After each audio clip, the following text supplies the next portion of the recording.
Shabbat Shalom. This is Daniel John Lee with Torah Restoration Ministries. The website is www.spiritandtorah.com. And this is episode 40. I hope you all enjoyed the season of the Fall Feast. I hope you all had a wonderful Feast of Tabernacles. I know I did. Had a great deal of fun celebrating the Feast of Tabernacles with dear close friends of mine, and it was a very joyous feast. So I hope you all had a very wonderful Feast of Tabernacles. The teaching can be found on my teachings tab at the top of the website, and this teaching is under the name Detriment of Christianity. There really needs to be a paradigm shift, a complete wholesale paradigm shift on how mainstream Christianity is viewed. Satan could not have invented a better detriment to a believer's walk than what we know as mainstream Christianity. Christianity, in casting down the eternal commandments of Yahweh and denying the obligation to obey the Torah of Moshe, detrimentally affects a Christian in ways that even the raw heathen are not cumbered by. What power would flow through a Christian if he actually submitted to the Torah of Moshe? It would be like a key fitting through a lock and opening a door to untold power. What conviction of sin he would bring upon sinners and hypocrites if he walked in the commandments of Yah. Satan knows this and thus has erected his roadblock. A Christian is often laughed at by the world. A Christian claims he loves the Bible, yet even the homosexual sees his hypocrisy.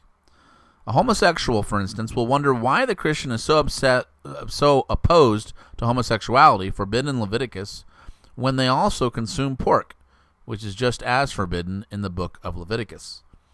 The pious Christian might then explain this seeming hypocrisy with an explanation about the moral, civil, and ceremonial laws, but the homosexual, the atheist, and other sinners will simply smile and shake their heads. They can see right through the phony and pathetic excuse. A few years ago, my attention was brought to a raw Gothic sinner who posed a question on a public internet forum. Why do Christians not obey the Old Testament law when Jesus came to better explain that law? I then made sure that he was referred to our website. Indeed, even the heathen and sinner, blinded by their own lusts, have more wisdom than the average Christian, as they see that if someone truly desires to follow the Bible and Jesus, they had better do so and not seek to explain away whole portions of the text. A Christian will use his theology to state why he is free to break the law, why he can now eat pork and doesn't need the blue fringes and can break the Sabbath day or choose which day he wants to be a Sabbath, or celebrate Christmas while ignoring the feast days, why he is, quote, free from that old Jewish law. He's been set free by his Messiah. All the while, the atheist and homosexual, they're scratching their heads and they're wondering, what is so good about a Messiah who sets people free from obedience to his commandments? The whole state of modern Christianity undermines the Torah and thus Holy Writ. A homosexual rightly bristles at the Christian who tells him to repent when they can clearly see that Christian has little regard for the holy laws himself. However, when a Christian repents of his Christianity and begins to, by faith, obeying the commandments of Torah, every mouth is shut, conviction falls, and the sinner no longer can point out hypocrisy. This believer becomes a living flesh and blood testament that the whole law can be obeyed, and thus should be obeyed by everyone. Ever since I began obeying and keeping Torah, my crowds, even the very large ones, have been marked by sobriety and intense conviction. One young man at UCLA once remarked that he had been unable to forget what I had preached, even though I had not been at that campus for over a year. I have preached only a total of 11 times at UCLA since early 2003, yet I have left such a mark that students claim I have been preaching at the campus for years. Between the years of 2001 and 2003, I'd only preached at PSU for a total of 2 years, yet students claimed I'd been at that campus for 10 years or more. The Christian who keeps and teaches Torah will be far more effective than the Christian who does not. This is simply fact. It is logic. It cannot be denied. Those who refuse to repent of their Christianity but insist on disarming themselves while trying to evangelize or live a life acceptable to Yahshua will become a dying breed until the anti-Messiah rises to power.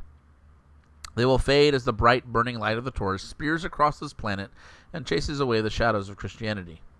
A new day has dawned, and it is time for the Torah to be made honorable across this nation and the world. I will devote all that I am to preaching, teaching, and exalting the Torah of Moshe. I know Yah will continue to bless my endeavors. In the past, he allowed me to shake Hollywood to its foundations by preaching at UCLA a number of times.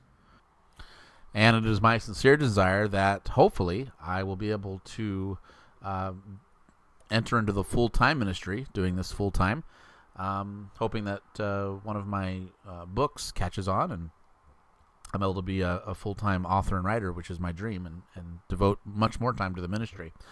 But the point is that I am dedicated to making sure that I throw off any vestiges of mainstream Christianity that might have clung to my life, and to keep the Torah completely and totally. And that is the commitment that I challenge you, listener, to make. Whether you were raised in mainstream Christianity or not, it is time to throw away those trappings and to return to the purity of Holy Writ, to return to the purity of the Torah, because these commandments are not burdensome. They were not just for the Jew. They were not just for the Old Testament. These commandments are power. They are power. They breathe power into your life. They connect you to Yahweh, the Creator. And there is no way that we can walk in our destiny. There's no way we can walk and do mighty exploits for Yah, as the book of Daniel predicts we will do in the last days, if we are not obeying the commandments. It simply boils down to that. We have to be obeying the commandments. And I know a lot of Christians like to say that we're being legalistic, or that it's mundane to start pointing out the need to wear, 4 blue fringes on the 4 corners of our garments, or to keep the Sabbath day from Friday sundown to Saturday sundown, or to observe the new moons, or to keep the feast days, or to eat kosher. But these are things that, yes, not only bless our physical lives, and they do indeed bless our physical lives in many ways, but they bless our spiritual lives. They bring us closer to Yahweh. These are the things that Yahshua himself, when he walked on earth, did. He ate kosher. He followed the dietary laws. He observed the new moons. He kept the feast days. He wasn't celebrating Christmas and Easter. He was keeping tabernacles. What did he say on the last great day when they did the water oblation? The last great day, which we just celebrated, the 8th day of tabernacles. He said, "Come to me. Come to me, all you who are thirsty. I am the source of living waters." He was directly making himself the focus of this Hebrew Jewish feast day, the last great day. We ignore these things at our peril. And yet that is what mainstream Christianity has done for centuries. They've ignored these very precious commandments in the Torah.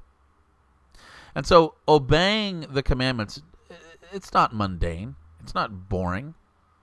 It's not about trying to fit your life into all these rules and regulations. No. Keeping the Torah sets you free, fills you with His Spirit. When you're doing it with the right heart and attitude, to put a smile on Yahshua's face, with the same motivation that David had to keep Torah in Psalm 119, then it fills you with power. I just finished celebrating the Feast of Tabernacles, and anyone who has truly celebrated the 8-day Feast of Tabernacles, you know what a joy that feast is. To gather with friends and family, to pitch your sukkah, to rejoice and to feast, and for 8 days you're commanded to rejoice. I mean, it is a wonderful, fun, great time. These commandments are a blessing. Every week we get the Sabbath day, which is a feast day, a 24-hour feast day, in which we're commanded to rest.